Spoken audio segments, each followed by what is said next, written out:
de Ticketmaster tal cual, y el otro el de la NFL. Alejandro Rosas, qué gusto tenerte y verte, historiador, pero qué gran historiador. Adela, muchas gracias por la invitación. Pues aquí como quedamos acordamos, hace sí, unos mesecitos. hace algunos meses que estuvo Ale en Saga, quedamos que estarías con nosotros hablando de amores. De amores, grandes amores de la historia.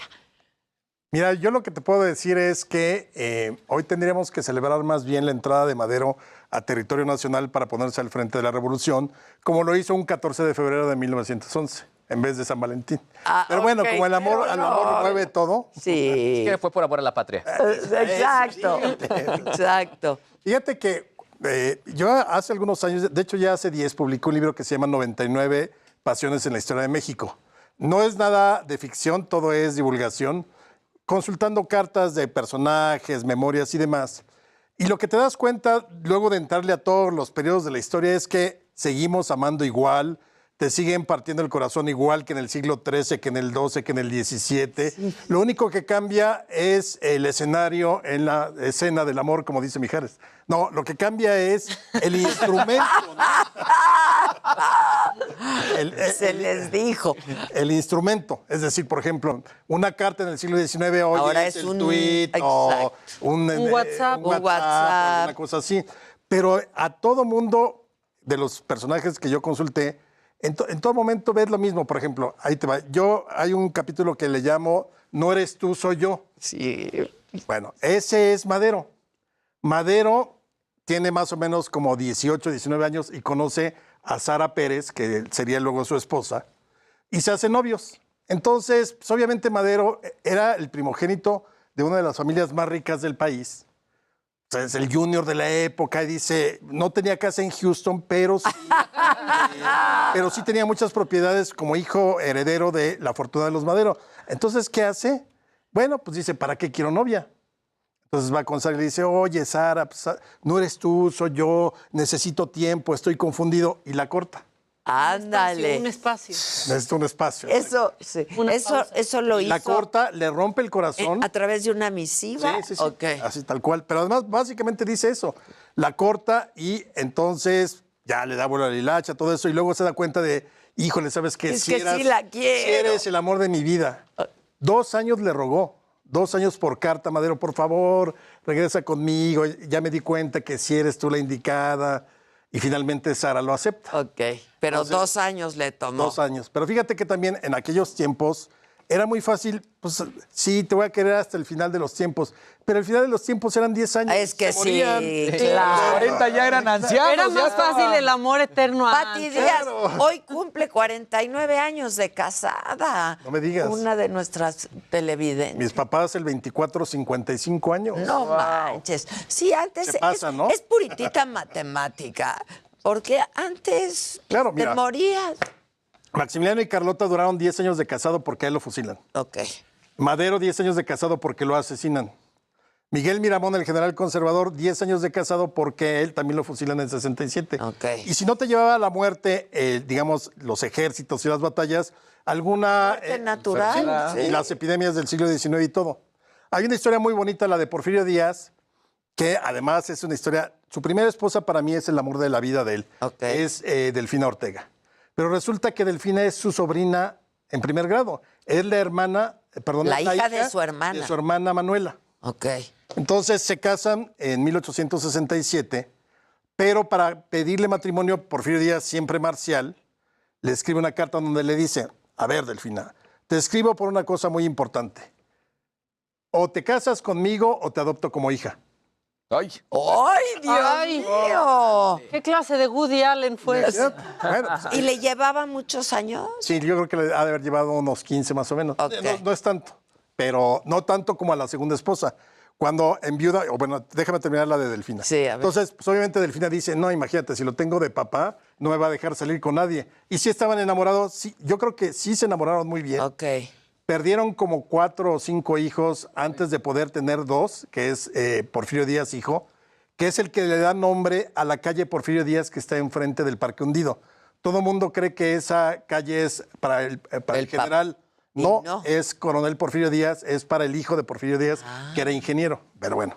Entonces, tiene 2 hijos y en el último, y por eso digo que es el gran amor de la vida de Porfirio, en el último ella entra en trance de muerte, se muere el bebé y ella empieza en agonía y le dice, por favor, Porfirio, haz lo que sea necesario para que la iglesia nos dé la bendición. No se habían casado por la iglesia porque, pues, como por el problema de consanguinidad. Entonces, Porfirio Díaz va con el arzobispo de México y le dice, oiga, pues, ¿cómo le hacemos? Entonces, el arzobispo le dice, nada más le voy a pedir una cosita, que se retracte de sus principios liberales por escrito.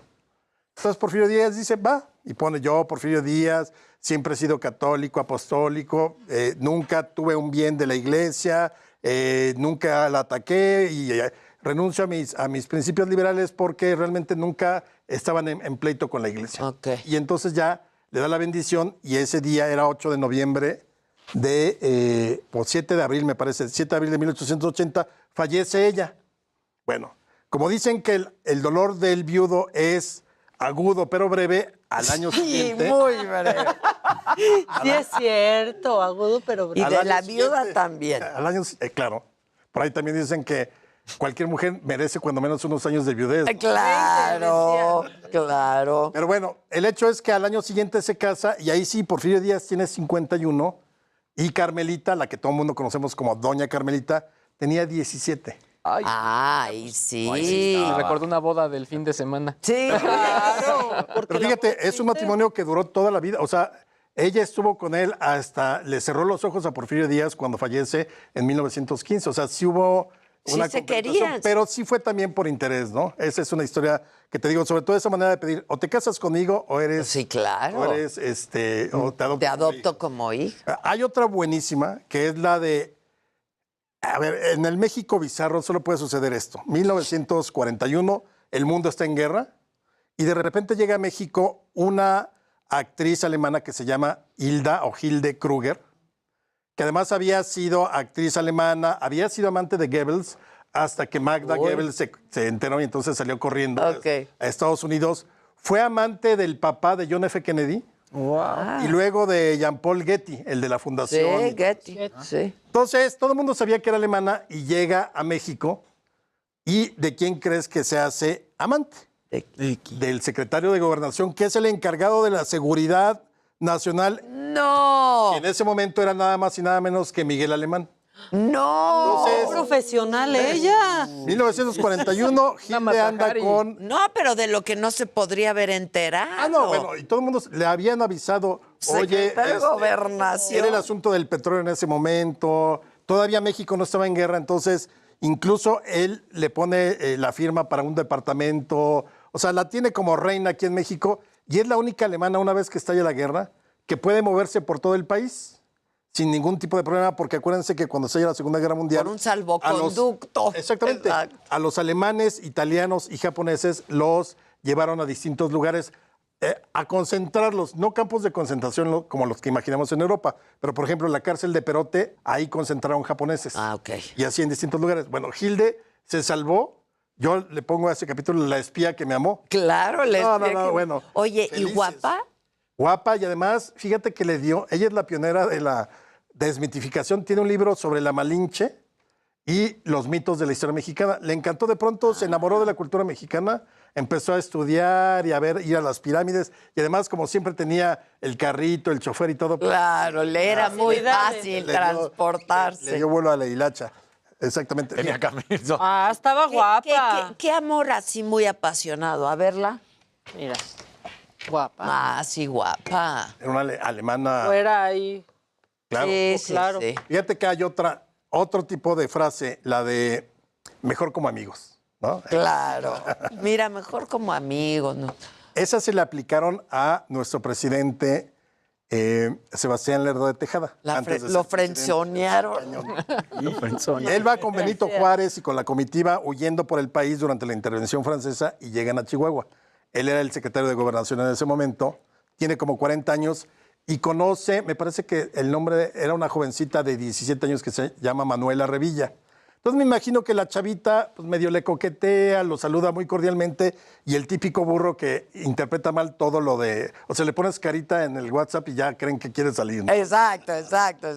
Eso, pero aplica en 1865. Entonces, él se empieza a clavar en esos días que estuvieron en Chihuahua y le pide que se casen. Y ella le dice, no, ¿sabes qué? Mejor como amigos. Bueno, todavía él va con el papá para decirle, quiero casarme con su hija. Y curiosamente, en un momento tan pues, machista como era el siglo XIX, el papá dice, no, yo voy a hacer lo que mi hija quiera y con quien ella quiera casarse. Está bien. Bueno, tal fue la frustración de Sebastián Tejada que nunca se casó.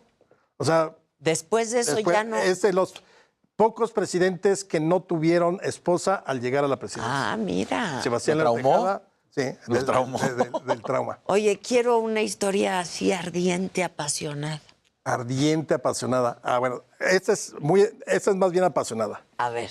El general Felipe Ángeles, así como se llama. Sí, claro. Mano derecha de Pancho Villa, se casa con una mujer que se llama Clara Kraus, a la cual, esta más bien es más triste que A ver, ok. Y entonces, ¿qué sucede ahí?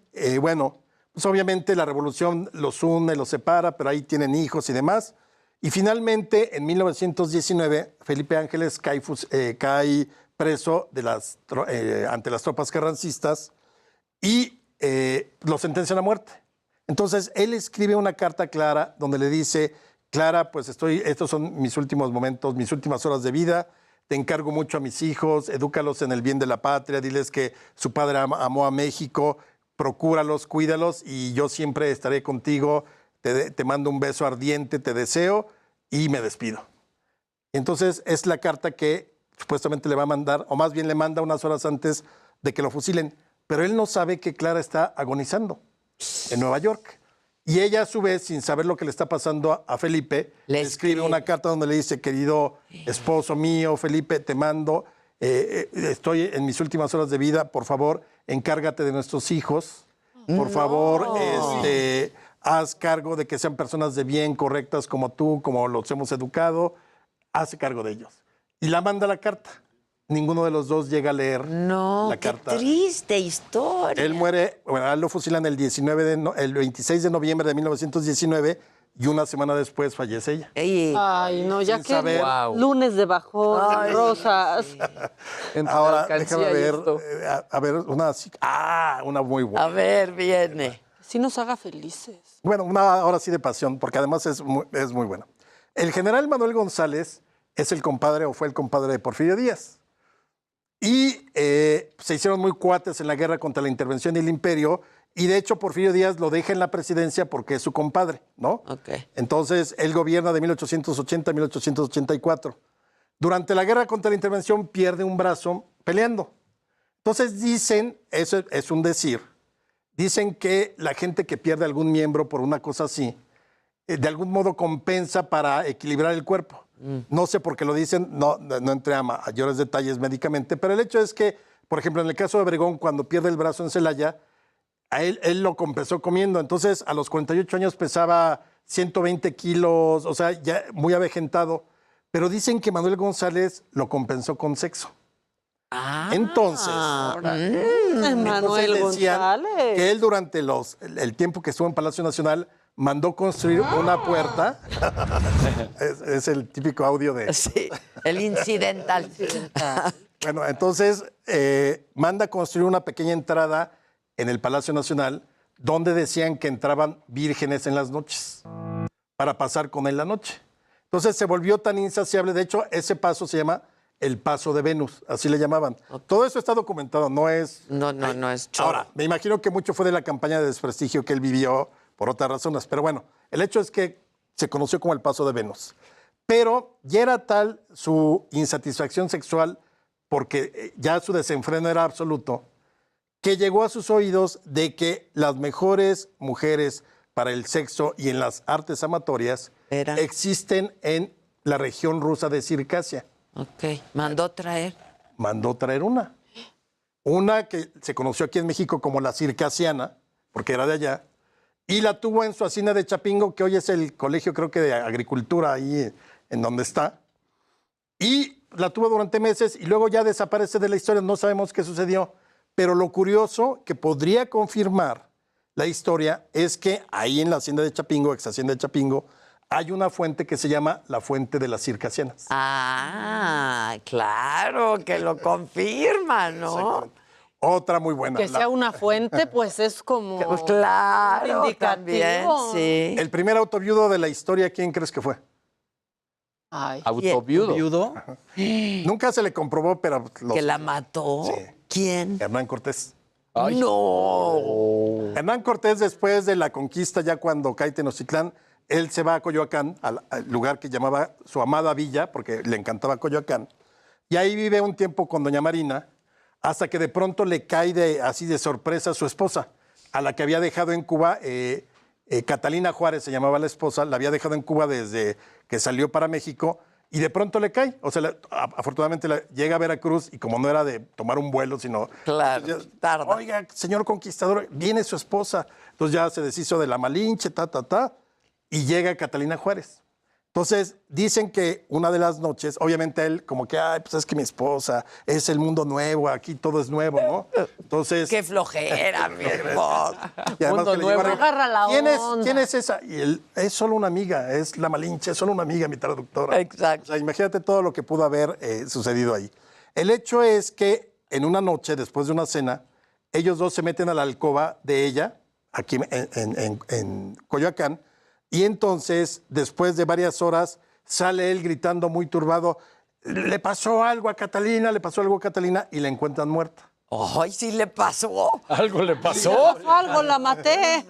Bueno, lo procesaron en su juicio de residencia de años después, se le acusó de que había sido él el asesino, autor. pero nunca jamás pudieron comprobarlo y lo exoneraron. ¿Pero cómo se dice, murió? asfixiada. Ah. Seguramente le pasó como Hernán. al hombre de la cama de piedra que se murió de un almohadazo. Así. Exacto. Quisiera haber puesto, Exacto. no sé si en ese... Almohadas sí, seguramente ya traían algunas almohadas. Seguro es sí. árabe. Claro. Y seguramente con eso, pero no sabemos más si... O un cojín, También, ¿no? De esos árabes. violento, pero sí puede ser también. Pues sí. Oye, ¿ya viste, por cierto, La Malinche de Nacho Cano? No. ¿No lo has visto? Ya Ok. está en... No, es una obra de teatro que va a montar, pero hicieron como cómo se hizo esa, cómo se fue todo el proceso que le llevó 10 años a Nacho Cano hacerlo para finalmente tener esta puesta en escena. Ahora, fíjate, mucho se dice de Cortés y Marina, o Malinche, Ajá. porque hay quienes la plantean, sobre todo en las novelas como una historia de amor, es imposible saberlo. O sea, ya te vas otra vez con tus amigotes. Sí. Con Pedro de Alvarado y todos ellos, ¿no? Exacto. No, o sea, es muy difícil porque la concepción del amor, de la pareja y todo eso era muy distinto entre el mundo occidental y lo que podía haber sido en Tenochtitlan, ¿no? O entre los grupos o las naciones indígenas. Entonces, yo, para empezar, no podría afirmar que hubo una relación de pareja, pero sí una relación de sexual, ¿no? Ah, es decir, esclava. pareja, no, preponderante que le da un lugar muy preponderante. Sí. Él sí la tuvo como una gran señora, porque además le ayudó en la traducción. Y servía. todo Era eso. su traductora. Pero yo creo que más bien lo que tenían era sexo. Yo no sé si se puede decir que ella llegó a enamorarse, porque ella incluso, él, termina casándola con uno de sus amigos. Cuando le cae la esposa, no, pues ya te voy a casar con un amigo. O sea, como que ese tipo de relaciones no. Lo que sí es un hecho es que, imagínate ese primer encuentro sexual entre ambos. O sea, ella era muy limpia porque los indígenas en esta parte del mundo eran muy limpios. Ok. Acostumbraban mucho el baño. Imagínate un español que llevaba 30 días en un barco caminando por Veracruz, Híjole. cuando se quita la armadura y luego esta ropa que seguramente era de lana. Sí, lo que debió de Imagínate, haber entonces, olido es... Pues esas son cosas que han sucedido en la historia, pero que desde luego nadie deja testimonio de eso. De eso, Entonces, claro. hay que- Pero te lo puedes imaginar, Claro, te lo digo, puedes imaginar. claro. Pero fue su incondicional siempre hasta el momento en que ya finalmente ella se casa con uno de los amigos, o más bien uno de los compañeros de Cortés, y finalmente ella muere por más o menos 1527, 1529, más o menos ahí es donde se supone, ¿no? Que bueno, la historia es padrísima igual, ¿eh? Ah, no, O claro. sea, No, bueno. fascinante. Absolutamente. Otra que, por ejemplo, sufrió muchísimo, que siempre te pintan como una gran historia de amor, Maximiliano y Carlota. Ajá, ajá. Maximiliano se casó con Carlota en 1857 porque necesitaba lana. Y Carlota era una de las mujeres más ricas del mundo en ese momento. Ok. Porque era hija de Leopoldo, Leopoldo I, el gran casamentero rey de Bélgica, que hacía todos los enlaces europeos y además pues, tenía muchas riquezas en África y demás. Entonces Carlota era una mujer que tenía muchos recursos. Cuando la conoce, pues le parece como medio agraciada, pero lo que ve es la lana. Pues claro, la alcancía. La vio muchachos. guapa, la vio. La le vio- famosa alcancía. Le vio la alcancía. Sí. Exacto. Alguien habrá dicho en ese momento, al parecer tiene dinero, ¿no? Le dijeron a... Al parecer la Al parecer señora, la señora La tiene señora dinero. tiene dinero. Y entonces por eso se casa Maximiliano. Pero imagínate de luna de miel que Maximiliano decide llevarla a la isla Madeira en un viaje largo que hicieron ahí hacia el Atlántico y la lleva exactamente al lugar donde le dice a Carlota, aquí viví con el amor de mi vida, que era una princesa Amelia de ¿qué le Braganza. pasa tan- Y además ahí estaba sepultada porque había fallecido. Entonces, no solamente eso, no solamente le lleva a decir, oye, pues es que aquí estuve con el amor de mi vida, tú no eres, a ti te quiero, o sea... Sí, te quiero bien. Te quiero, Te exacto, quiero bien. Nos tenemos en buena estima. Exacto, te estimo, eso es lo peor que te pueden decir, ¿no? Sí. No, Te mejor dime, estimo. muérete, perro. Sí, Te muere. estimo es horripilante. Bueno, y entonces llegan allá a Madeira y no feliz con eso, Maximiliano sigue el recorrido con uno de sus amigos y deja a Carlota como 1 o 2 meses en la isla junto al cementerio donde está sepultada el amor de la vida de Maximiliano. Entonces ya Está cuando, durísimo. ya cuando regresan aquí, la relación está totalmente rota. Rota, Ella claro. está muy decepcionada de él y bueno... ¿Y le pegó? Le pegó muchísimo. Siempre fue leal en términos del protocolo y en su lugar de emperatriz y archiduquesa, como era el título que tenían en Europa, pero realmente ahí no hubo historia de amor de ningún tipo, porque al parecer, tampoco, nunca lo vamos a saber, pero Maximiliano cuando menos podía haber sido bisexual, porque siempre se hacía acompañar de su mismo amigo en todos los todos momentos, a todos lados, siempre estaba ahí, se llamaba Carlos Bombels. Oye, ¿y ella no tuvo amoríos con nadie? Mira, se dice, pero ahí sí es el terreno de la ficción. Se dice que sí tuvo, cuando menos 2 amoríos, uno con un coronel que era de su guardia, Van der Smissen, que supuestamente es el que la embaraza. Esto también es totalmente, no se ha demostrado. En los corrillos. se decía. Especulación, chisme, etcétera, ¿no? TV Notas. Sí, exacto, exacto. Bueno, entonces, ¿qué sucede con ella? Se supone que se hizo pasar como que había enloquecido para cubrir el embarazo y lo fue a tener a Europa. Eso me parece muy jalado de los Está cabellos, muy descabellado. pero esa es una de las versiones que corre. Ya, La ¿y otra la es otra? que tuvo un amorío con un mexicano, un coronel, Miguel López, que es el que a su vez va a entregar a Maximiliano, va a entregar la plaza a los republicanos para que entren y tomen prisionero a Maximiliano. Este coronel Miguel López era muy bien parecido, pero pues, al parecer tampoco hay manera de demostrarlo. Entonces, de Carlota puede ser que sí, pero no hay manera tampoco de saber a ciencia cierta si tuvo un amorío y si tuvo hijo con alguien. Ok. Aunque eso suena mejor, ¿no? Porque va y entrega al esposo y dice, órale, lléveselo. Aunque ya Carlota ya no estaba en México cuando cae Maximiliano. Ya había pasado como 1 año aproximadamente. Ok. Una más. A ver, bien. ¿Tenemos tiempo? ¿Sí? Sí, una más, sí. La viuda negra. La viuda negra. 1928, por ahí 27, 29, se organiza el primer concurso de Miss México en México. Exacto. México, bien. Ok. En la Ciudad de México. Exacto. Entonces, el primer concurso de Miss México aquí. Y entonces participa una chavita que era pues, muy guapa, María Teresa Landa, así se llamaba. Tenía 18 años, dicen que pues, una belleza muy mexicana, no morena, sino medio apiñonada, cabello negro, muy bonita. Y entonces gana el certamen, maravilloso, todo el mundo contento, se va a Estados Unidos para concursar en un Miss Universo. alguna cosa así, pero pues allá ganó la güerita. Sin embargo, la ven tan guapa que deciden ofrecerle pues que se quede a modelar y ella no, porque ella quiere venir a estudiar y además tiene un novio que es un general que le lleva como 20, 25 años y quiere venir con su novio. Entonces, obviamente se regresa y se casa con este general. Ok. Bueno, entonces, obviamente se casa pues, sin el apoyo de sus papás, porque el general ya es de esos generalotes, ya muy grande, todo. Total que un día ya casados, ella regresa de misa el domingo, no está el marido, estaba afuera, y ve en el periódico que una señora llamada María Teresa Landa demandaba a su marido. Y era su esposa que vivía en Veracruz con 2 hijas. No. Entonces ahí sí aplicó la de no debes tener los 2 amores, ¿no? claro. Y entonces así besaba en 2 bocas, pero con el mismo nombre no había manera de equivocarse. Entonces, imagínate esta chavita totalmente decepcionada. Cuando lleva el general, se la avienta encima, le saca la pistola y se la descarga. Y lo mata. Lo mata, pero en ese momento se da cuenta de lo que ha hecho y entonces típica escena como de Pedro Infante, se avienta, no, por favor, regresa, yo te quiero, estaba enojada, pero pues ya está más muerto que nada. No. Ahí empieza la historia, porque obviamente la llevan a juicio.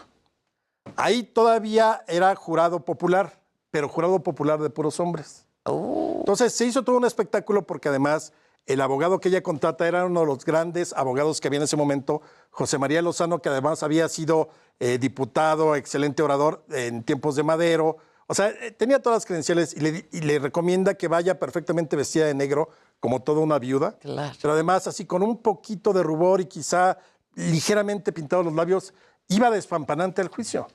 Entonces le empezaron a llamar la viuda negra, porque además cándida, pues así arrepentida, medio ojerosa, pero todo el mundo realmente quería, o sea, le parecía guapísima. Muy ¿no? impresionado. Bueno, fue tal el escándalo que se creó que en algunas tiendas ponían radios para que la gente oyera el juicio. Pues al final, después de que el abogado habló bien y todo, ella siempre así como cándida, como muy sufrida, la exoneraron. No. La exoneraron y obviamente ahí dijeron, no vuelve a haber jurados populares en México y menos de hombres. Claro. Sí, por guapa. Claro. Quedó como inocente. María Teresa Landa sí tenía intención de estudiar, terminó dando clases en la Escuela Nacional Preparatoria. A mi papá le dio clases. No es cierto. La historia ya por, ¿qué sería? Wow. Por los 50. La viuda negra. La viuda negra. ¿Y qué te cuenta tu papá? No, pues que era una mujer muy seria, todavía se le veía ya grande. Lo guapa. Pero se lo le guapa, veía que pero era... se le veía con mucho porte, con mucha clase. Y sí, esa es la historia de la viuda negra, María Teresa Landa. Está buenísimo. Buenísima, sí. ¿Y cómo se llamaba la esposa? María Teresa Landa. Igualito. María Teresa para que no haya falla, Sí, falle. sí. Ahora sí que no se equivocaba de nombre. Exactamente. Exacto. Está buenísimo. Exactamente. Todas estas historias vienen en tu libro. En 99 Pasiones en la Historia de México, que está en digital y todavía se puede conseguir en algunas librerías, sí. ¿Hace cuánto lo escribiste?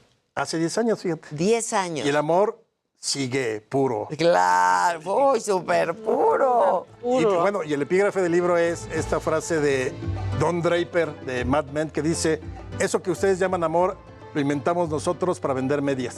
¡Ah, qué todo claro!